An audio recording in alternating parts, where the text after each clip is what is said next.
Susubukan natin umakyat sa loob. Pinayagan tayo ng may-ari para makita natin yung preparation ng coffee, yung bestseller nila, tsaka yung price nila. So tara, pasok tayo sa loob ng mini food truck na ito. Tara.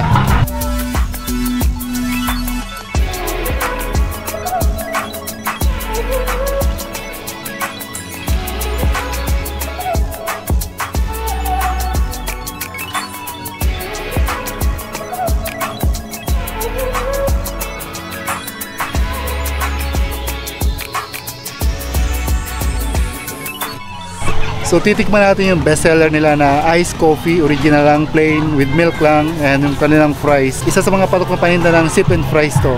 Dito sa San Mateo Isabela Night Market.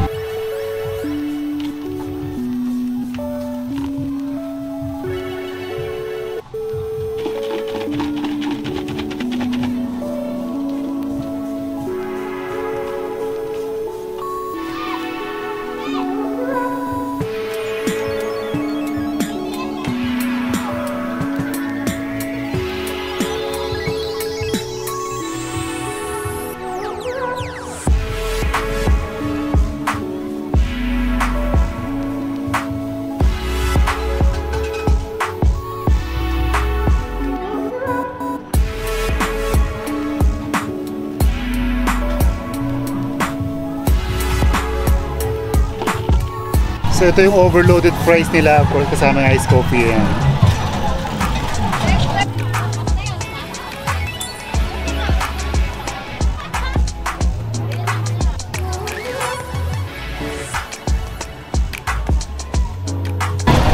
Mga pamangkin, grabe ang sarap. Naubos ko na agad yung isang bowl ng overloaded fries. Unfortunately yung ating camera kaya na low bat and then nag-charge pa ng palit ng battery. Hindi ko na na-video pero sobrang sarap. Ayun ko nilang iced coffee, napakasimple lang pero sulit.